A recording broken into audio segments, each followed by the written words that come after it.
Hey everyone, Rob B here with Rob D, and you are listening to the May Market Update. In this month, we've got predictions of big property rises, but also others predicting property price falls. We've got great news when it comes to ground rents, and a story about how you can buy property with no money down if you have some Bitcoin.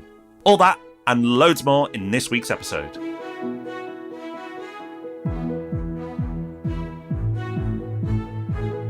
Welcome to the Property Podcast. Thank you for joining us. Rob and I spend our week advising a multi-million pound property fund, which you can find out more about at portfolio.co.uk. We put together hundreds of transactions over the years. This is a show where we bring you the knowledge that we've gained along the way for free. Today, it is our ever popular monthly market update show. We're going to keep you up to date with everything you need to know as an investor.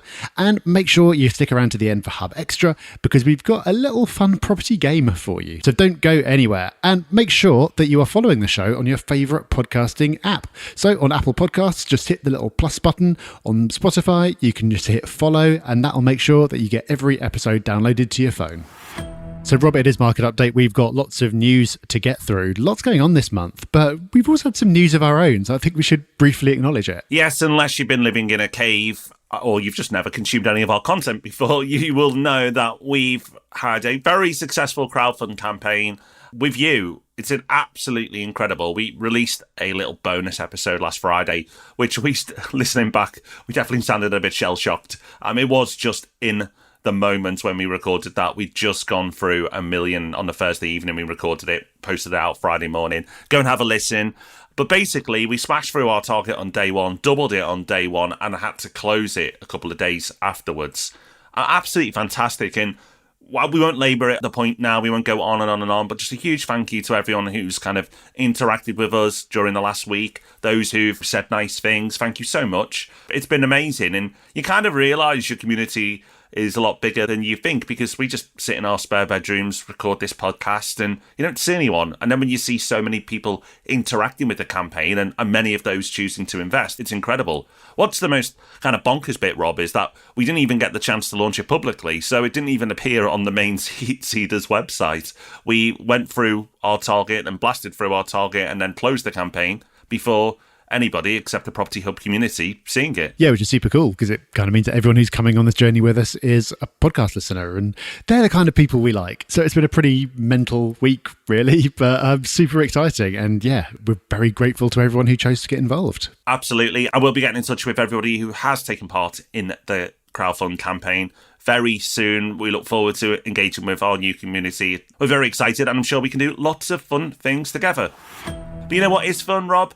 Talking about the news every month around property and beyond, because we talk about subjects that sometimes go beyond property. But the topic that always gets attention, that people always like us talking about, are house prices. Yes, indeed. And we've got a few stories to talk about regarding house prices and a few different kind of visions of the future. So house prices are either going to crash in 2026, or they're going to keep on growing, but they're slowing, or they're going to fall by 5%. So take your pick, Rob. Where do you want to start? We've got people seem to have lots of opinions about what's going to happen to house prices. Well, the most popular episode we've ever recorded of the Property Podcast was actually the 18-year property cycle update and prediction of crash date that we did recently. And that was episode 475. And in that episode, we gave a date range based on the 18-year property cycle of when we feel the market may crash. And we said the earliest date we see that happening is 2026. And around the same time, Fred Harrison, who basically popularised the 18-year property cycle and is an economist who's written books on this very subject, so kind of a guy who knows what he's talking about, has come out and actually not given a range of dates like we have, but given a date, and he believes it's 2026. So he was interviewed by Money Week. There's an article and a podcast. And Rob, I guess it's reassuring at least that the big man himself, the man who's kind of made the 18-year property cycle what it is aligned with what we're thinking, or rather I should say we're aligned with what he's thinking, because he's the authority on this. So I'd highly recommend you go listen back to episode 475 so you can really understand how the 18-year property cycle plays out and what potentially could play out in the next few years. And most importantly, what you should be doing now. Like, what investment action should you be taking right now? That's the most important thing, right? It's all well and good trying to predict the future. And let's face it, we might be right, he might be right, but it could be very wrong. But it's the now that's easier to predict, and it's the now that's the most important time to make your decisions on what you should do around investment. So go listen to that episode. But Rob, it's fair to say, and it's understandable, that not everybody agrees, because with things like property prices, everyone has an opinion. And we do have some news stories bringing different opinions. Yes, there's another one which actually I don't think is necessarily different. It's just kind of making the point that it says that house price growth is going to slow, which is not the same as saying that house prices are going to fall now. It's just making the point that growth is going to slow from where it is. And this is the chief economist of Nationwide saying this after the latest set of Nationwide figures showed that average property values were up 12.1% over the last year. So when you look at a figure like that, it's like, well, yeah, property prices probably are going to slow from that, because that is a crazy level of growth. And if we are looking at this cycle running to 2026 or beyond, then I don't think it's going to keep up that pace for every year between now and then. That just doesn't seem realistic to me.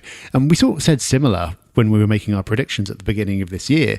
We thought that growth would continue to be strong. And I think I in particular thought that it would kind of go back to a little bit less aggressive for a couple of years before having that final leg of the cycle where it has a couple of years of rapid growth. So far, that is not taking place. Property prices are just as aggressive as they were before, if not more so. But Nationwide's chief economist believes that the rate of growth is going to slow because of things like energy prices and inflation and all the rest of it. So we will see if that does indeed come to pass. But we do have one very contrarian view, and this is the headline that house prices are going to fall by 5% over the next 2 years. Yes, this news story, the headline reads, house prices look set to fall. And it says house prices in Britain could fall by almost 5% in the next 2 years, analysts predict. And Rob, that's, like you say, quite a contrarian view. Not many people are predicting a fall whatsoever. Most people are predicting the property market to go on from strength to strength. So naturally, our eyeballs were drawn to this headline. And then I looked to see who the analysts were behind it and kind of thought, okay, well, maybe I might not pay too much attention, because they haven't exactly got the greatest track record of making property house price predictions. Well, if you just keep on making the same prediction, at some point you're going to be right. But this prediction was from Capital Economics, so I went back and looked at what they've said in the past. So their prediction for 2020, and they made this after COVID had become a thing, so they weren't wrong-footed by that. They predicted a 4% fall. Was there a 4% fall in 2020, Rob? Can you remember? No. Definitely no fall. No, 7.6% up, I believe that was. Then 2021, they predicted a 5% fall for 2021. Did house prices go down last year? No, I mean, my memory's not great, but I'm pretty sure it was a half-decent year. 10.7% was the average for England. Oh dear. So if they keep on predicting falls, at some point they will be right. And this analysis is based on mortgage rates. The base rate, of course, is going up. It's likely to go up further as the Bank of England finally shows an interest in looking like they're doing something about inflation. So they're saying, well, if the mortgage rate doubles, it'll have this effect on house prices and prices will fall. And maybe they will. It's not the craziest thing in the world, but I do think it's easy to grab headlines by just throwing predictions out there and not seemingly being bothered about whether your previous ones were 12% out or so. While we jest slightly, there's a real serious point behind this, and is that people will share these headlines and just go, well, look, and, you might have concerned family members who go, you've invested recently, well, have you seen this? Capital Economics, that sounds very credible, doesn't it, Capital Economics? And the article, it's based on some semi-logic there as well. They might be right, as you've said, and eventually, if they keep predicting falls, they will be right again, something you said. But what's important with any news story, whether it's something you want to read or don't want to read, just do a bit of digging. We do this on the podcast for you, and we will look at people who've made predictions and go, okay, well, what's their track record? But most people won't. So whether you see a news story that really pleases you or you see a news story that kind of scares you, again, just dig a little bit deeper. In fact, what most people do is try and dig out news stories to confirm their point of view. That's what we all do. It's a bias that exists, and that's okay, confirmation bias. But to be aware of confirmation bias as well. So if you're just seeing property prices going up everywhere, is it because you're looking for it? And who is saying that property prices are going up? Now, we are, but what's our track record like? Well, I'm going to tell you that it's pretty good. But is it? Go back and listen. It's easy to do. Everything's on record. We've mostly got most things right, and most of it is being based around the 18-year property cycle. So it's not that we're geniuses, it would just follow simple patterns. But the point is, be careful of your sources of information. Be careful not to be led by headlines, whether if they're exciting or scary. This is a prime example of a scary headline that hasn't got too much credibility behind it. Let's do one last story on prices and talk about London house prices in particular, because this is the story from the FT that London house prices are rising at their fastest rate since 2016. London house prices are growing at an annual rate of 7.4%, which is up from 4.8% the same period last year. Now, that's still below the national average of 12.6%, and that's not surprising. It's been a pattern that's been in place for a few years now, and it's something that we expect will continue through the rest of the cycle. You often see in the first half, this kind of gap opens up as London recovers first and motors ahead. Then the rest of the country grows faster and kind of closes that gap by the end of the cycle. So I certainly don't think London is going to lead the way, but this is another sign that London is strong. And obviously, city centres became very unfashionable for a brief period of time, and everyone was saying, oh, it's all over now. No one wants to live in the city. No one needs to go to work anymore. It's all over.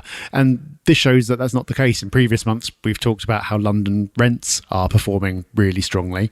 And perhaps because rents are performing strongly, that's kind of giving London house prices some headroom to grow as well. As Rob, we've said in the past that London is not somewhere that is personally on our investment radar yet, but it is something we're starting to keep a bit more of an eye on. Yeah, London is definitely a place that we're keeping one eye on. And eventually, I'm sure, too. It's an interesting market. And we've talked about London ever since we started the podcast. And I don't believe at any point we've given a strong endorsement to go in. But us just looking at it, it's probably the warmest that we've been on London. And it's interesting that while we're starting to warm up, everyone else's attention is elsewhere. Absolutely feel that the best opportunities still remain elsewhere at the moment. And we've talked about that in our hotspot videos. But we will keep watching and we will keep you informed of if our strategy changes, because I know a lot of you like to follow what we do.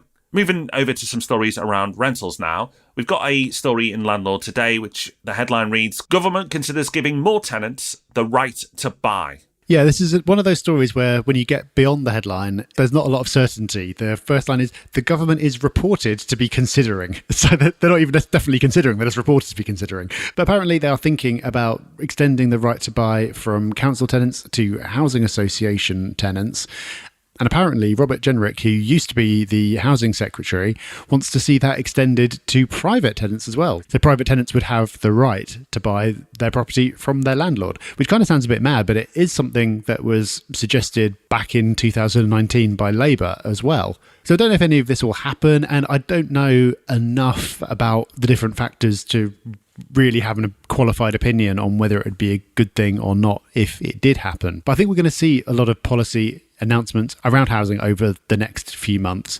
The new session of Parliament is starting in the next couple of weeks. The famous rental reform bill is supposed to be part of that, which is where Section 21 is going to be abolished. And because housing is in the news so much in terms of rents going up, house prices going up, and things like that, I think it's something that politicians are going to want to kind of set out their stall about. So I don't think there's particularly anything firm to take out of any of this now, but do keep listening to Market Update because it looks like it could be an interesting few months coming up. Yeah, just a quick note, there's a follow-on story from this where Shelter leads opposition to these proposals. In the article, it's saying that right to buy has already torn a massive hole in our social housing stock as less than 5% of homes sold have ever been replaced. These half-baked plans have been tried before and they've failed. So fair to say they're not a fan.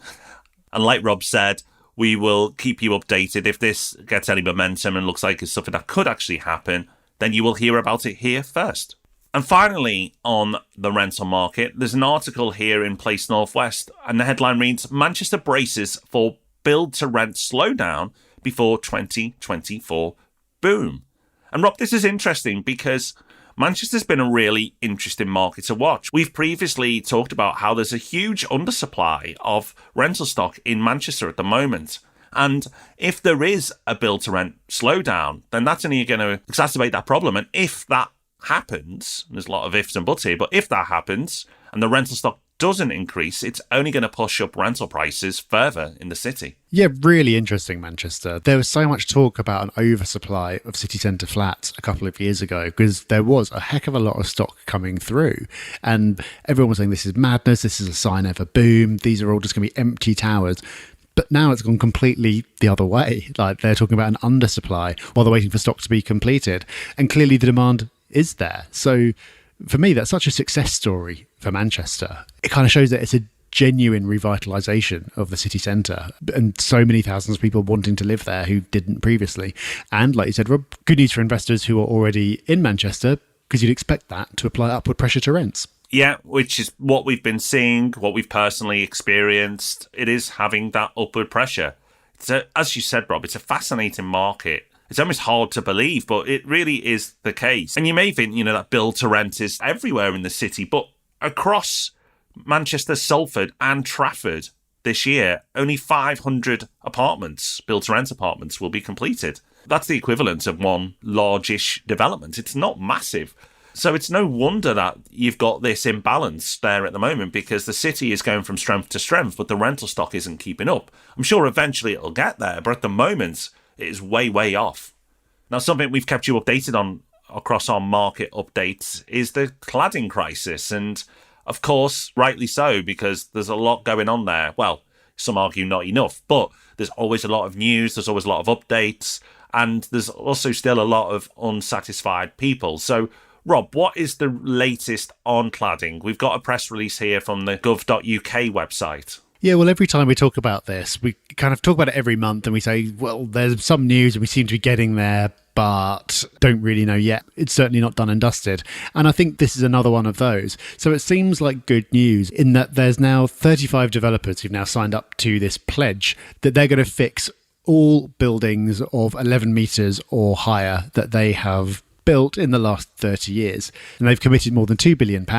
And this press release believes that the people who've signed up to this accounts for half of the buildings that need fixing. There's also going to be a building safety levy that's going to be charged on all new residential buildings, which apparently is going to raise an additional £3 billion over 10 years to fix buildings where the developer hasn't signed up to this or has gone out of business or whatever.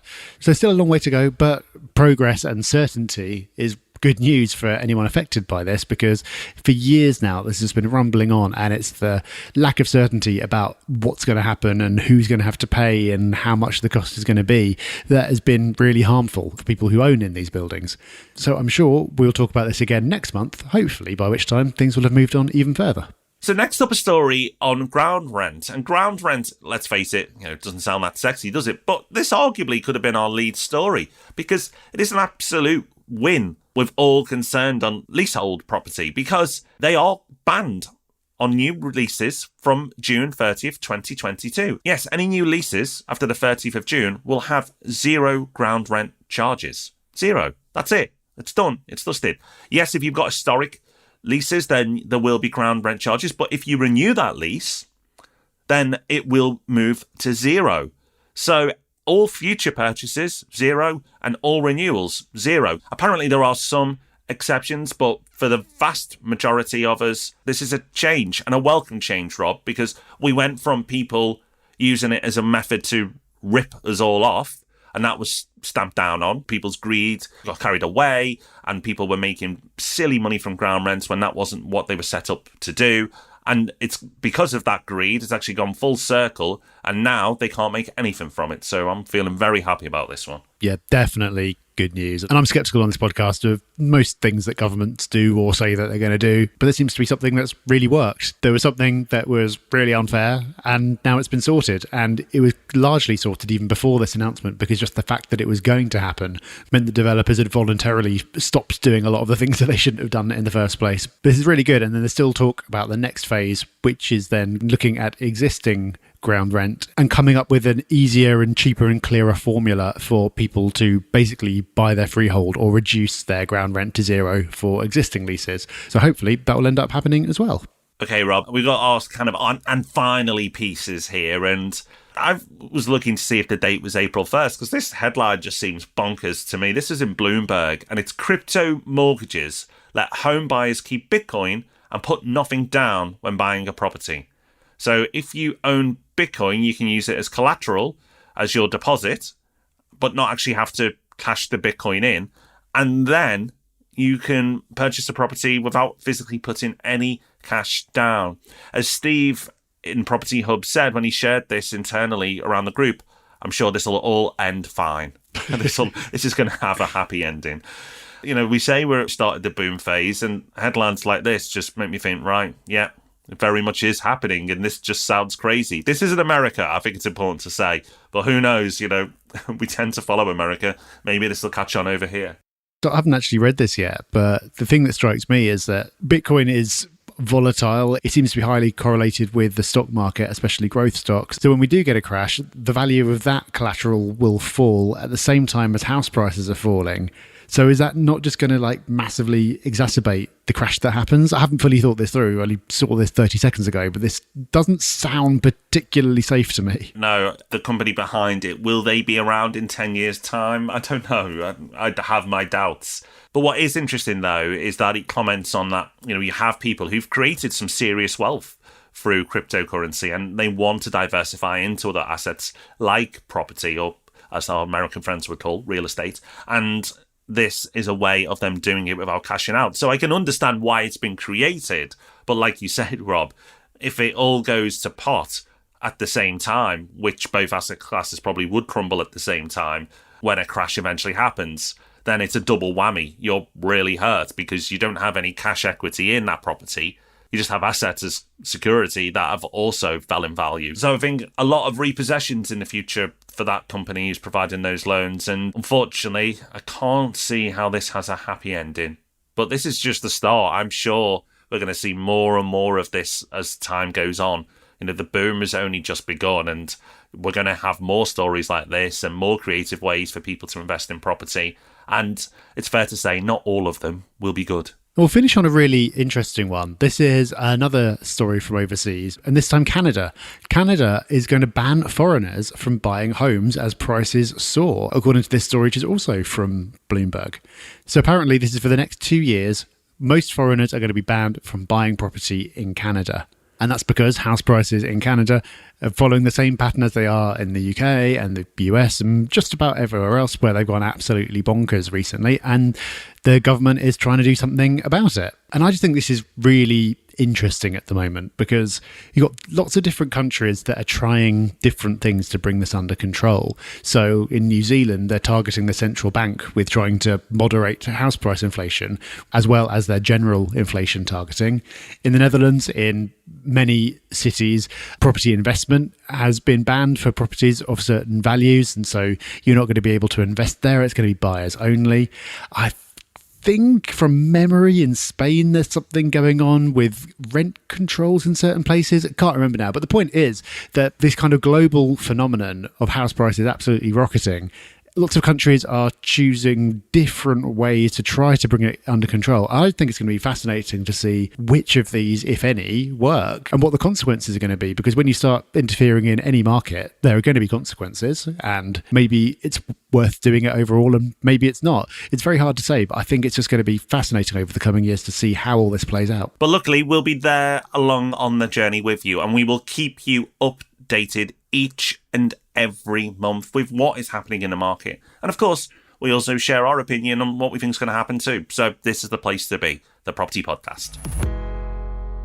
Time now for Hub Extra. It's the part of the show where we give you that little bit more before we wrap things up. It can be a book, a resource, a quote, a little life hack, anything that we think will make your life a bit better.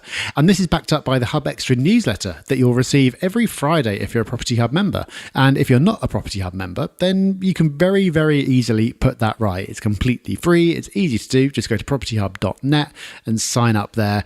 That will get you the Hub Extra newsletter, as well as a whole package of other free resources. This week's Hub Extra is one that we can't take any credit for, but the Property Hub team has put this together themselves. We love little property games. We've shared a few in the past, and they're always super popular. But the Property Hub team have put together their own property game. It's the Property Boom Phase Simulator.